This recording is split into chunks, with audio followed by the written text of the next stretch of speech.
Assalamu alaikum everyone. I'm Mariam B. Kamara and you're welcome to our little family. If you're new here, I say ahlan wa salam, but if you have been coming, ahlan bikin aidan. So today, inshallah, I want to share with you a tip that inshallah we live in a world today Zina is all over the world.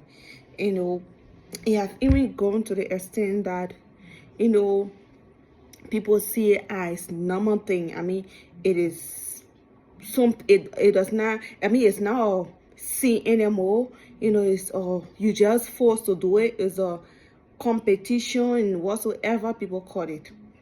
So, but as a Muslim, Allah subhanahu wa ta'ala tell us to not go around zina. And Allah subhanahu wa ta'ala said in chapter 17, verse 32, Surah to Al-Asra.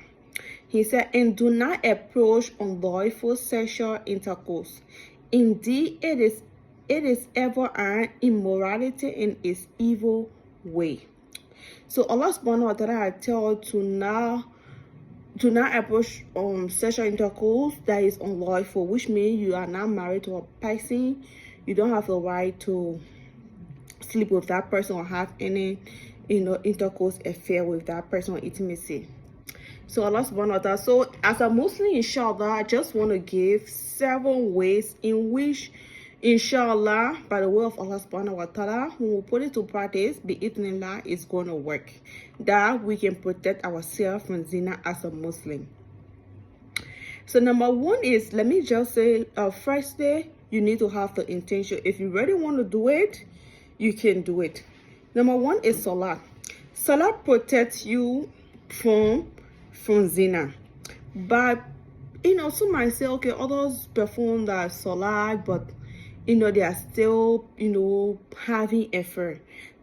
Maybe it's because they are not paying attention to that salat. But once you do salat with taqwa, with faith, with the intention that you want Allah subhanahu wa ta'ala to protect you and increase you in faith, salat is a protection against zina. So that can protect you from zina once you are doing your 5 daily prayer regularly. And number two is dua. Dua is a weapon that can fight against zina and any other problem or difficulties.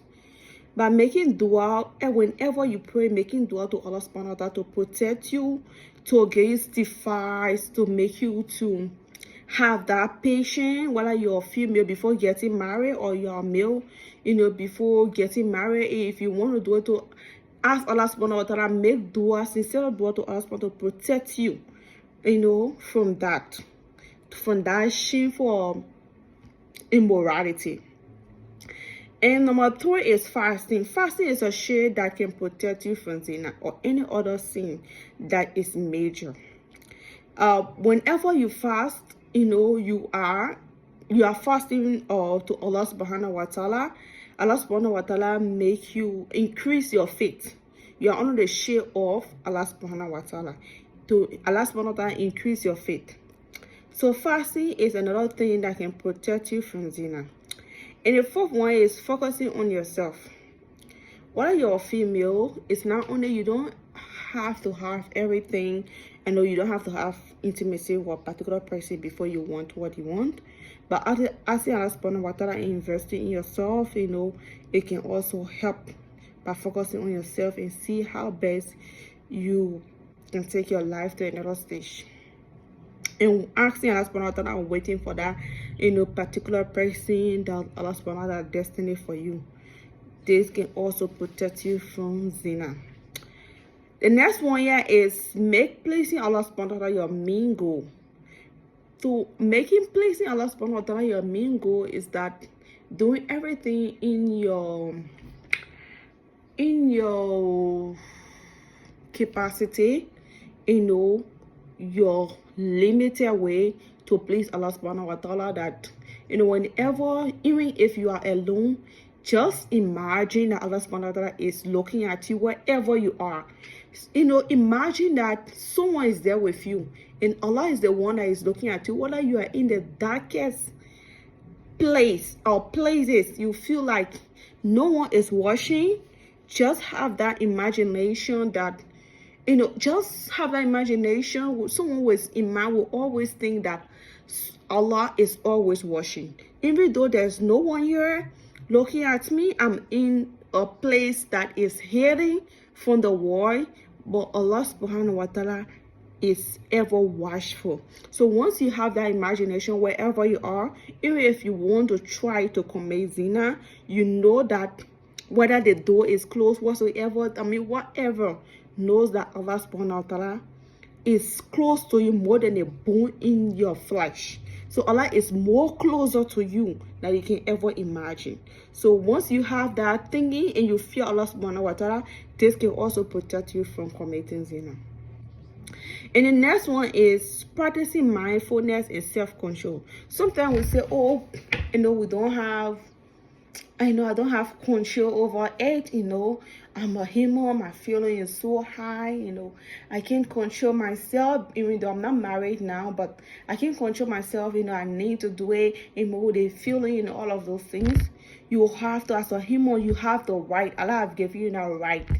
You are not an animal. You are not like a astaghfirullah, forgive me, like a dog or what's the other animals that can just, or chicken or whatever animal. You are a human and you have 5 senses, and Allah subhanahu wa ta'ala have make you so special that you have the sense of thinking. You know what is wrong and what is right. You can hold yourself. You can't tell me you can't even hold yourself.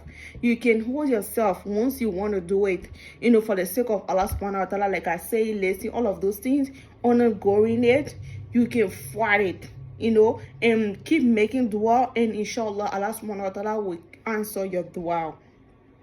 And the next one here is the remember, and the last one, like I say, remember you have the right to choose who you interact with.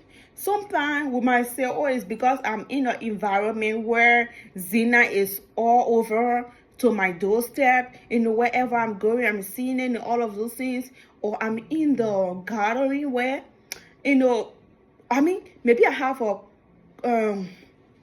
a friends, and everyone in there are into zina, and I need to remember you have a choice to choose who you are friends with. You have that choice.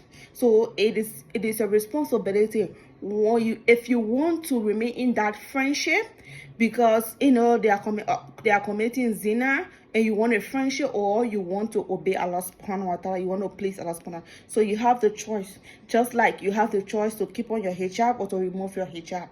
So that is all I have for now. May Allah subhanahu wa ta'ala give her the understanding. Jazakallahu khairan. Love you, but Allah subhanahu wa ta'ala love you the best. Masalama.